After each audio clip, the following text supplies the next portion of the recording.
పెళ్లి వ్యవహారం ఓపెన్ అయిపోయింది. నిన్న మొన్నటి వరకు ఆధారాలు లేని వార్తలంటూ ఖండిస్తూ వచ్చారు. ఇప్పుడు మాత్రం అక్కినేని ఫ్యామిలీలోకి అఫీషియల్ గా ఎంట్రీ ఇచ్చేసింది శామ్. పారిశ్రామికవేత్త నిమ్మగడ్డ ప్రసాద్ కుమార్తె వివాహ వేడుకకు నాగార్జున ఫ్యామిలీతో సమంత జాయిన్ అయింది.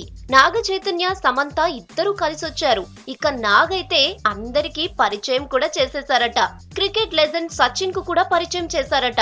ఫంక్షన్ లో పెళ్లి జంట కంటే వీళ్ల జోడీనే హైలైట్ అట.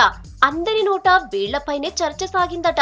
చాలా రోజుల క్రితమే నాగ్ హింట్ ఇచ్చినా ఇప్పుడు అఫీషియల్ గా అనౌన్స్ చేయటంతో గాసిప్స్ కు చెక్ పడ్డాయి. ఫంక్షన్ లో సమంతను నాగ్ పరిచయం చేస్తున్నట్లు ఉన్న ఫోటోలు వైరల్ అయ్యాయి. ఇక నాగ్, నాగ చైతన్య, సమంత, అఖిల్ నలుగురు ఏదో మాట్లాడుకుంటూ ఉన్న ఫోటో కూడా సోషల్ మీడియాలో హాట్ టాపిక్ అయింది. మనం ఫ్యామిలీలో హార్ట్లీ వెల్కమ్ శామ్ అంటూ నాగ్ అభిమానులు కామెంట్స్ తో హోరెత్తించారు.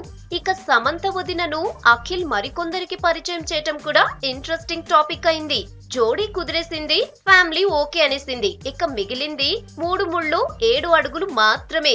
ఈ ముహూర్తం కూడా కన్ఫర్మ్ చేసేస్తే హ్యాపీ అంటోంది ఫిల్మ్ ఇండస్ట్రీ. ఇంత దూరం వచ్చేసాక పరిచయాలు కూడా అయిపోతుండటంతో గతంలో అనుకున్నట్లే డిసెంబర్ ముహూర్తానికే పెళ్లి వేడుక ఉండొచ్చని సమాచారం.